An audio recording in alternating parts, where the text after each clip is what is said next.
Welcome back to my channel. ఇవాళైతే మేము బంజారా హిల్స్లో ఉన్న గోల్డెన్ టెంపుల్కి వెళ్ళామండి. హరికృష్ణ టెంపుల్, హరిరమ హరికృష్ణ టెంపుల్ అంటారు కదా. యాక్చువల్గా అయితే ఇది స్వయంభూ లక్ష్మీ నరసింహస్వామి టెంపుల్. చాలా బాగుంటుంది, చాలా ప్రశాంతంగా ఉంటుంది. వెళ్ళగానే ఆంజనేయ స్వామి దర్శనం ఇస్తారు. తర్వాత కొంచెం ముందుకెళ్తే రాధాకృష్ణుల దర్శనం ఇస్తారనమాట. భలే ముద్దుగా బాగుంటారు. వీళ్ళకైతే భలే బాగా డ్రెస్సింగ్ చేస్తారు అనిపిస్తుంది అనమాట. నాకైతే చూస్తూ ఉంటే ఒక పాజిటివ్ వైబ్ ఉంటుంది. ఇంకా లక్ష్మీ నరసింహస్వామిని నేను చూపించలేను, కొడతారు చూపిస్తే. అందుకే ఇంకా బయటకు వచ్చి ఈ స్వీట్స్ ఇవన్నీ చూపిస్తున్నాయి. ఇక్కడ మంచి స్టోర్ ఉంటుందండి, అంటే ఆ గోశాల ఉంటుంది. దాంతో వచ్చే పాలు అవన్నిటితోటి స్వీట్స్ అట్లాంటివన్నీ చేసి సేల్ చేస్తూ ఉంటారు వీళ్ళు.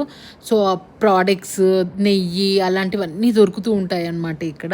సో మేమైతే ఇవంతా చూసేసుకొని మంచి సమోసా అట్లాంటివన్నీ తినేసి కొంచెం బయటకు వచ్చేస్తే ఈ స్టోర్ ఉంటుంది. ఇక్కడ కూడా కొంచెం షాపింగ్ చేసేసుకొని ఇంకొంచెం బయటకు వచ్చేస్తే మనకి గోశాల కూడా ఉంటుంది అనమాట.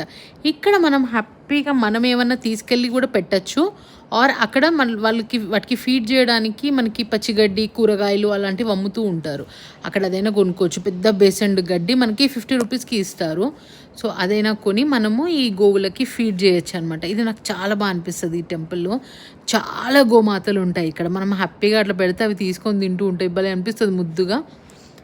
చాలా ఎక్కువ ఉంటాయి. సో మనం ఎంత అంటే అంత వాటికి ఫీడ్ చేయొచ్చు. ఆర్ మనం ఏమైనా డొనేట్ చేయాలి అనుకుంటే కూడా డొనేట్ చేయొచ్చు. ఇంకాస్త బయటకు వచ్చేస్తే అక్కడ ఇంకొక స్టోర్ ఉంటుంది. ఇక్కడ కూడా మనకి గోవు పాలతో చేసిన బటర్ మిల్క్, తర్వాత అక్కడ పండిన ఫ్రూట్స్, స్వీట్స్, ఆ పాలతో స్వీట్స్ చేసి అమ్ముతారు. అవన్నీ కూడా ఇక్కడ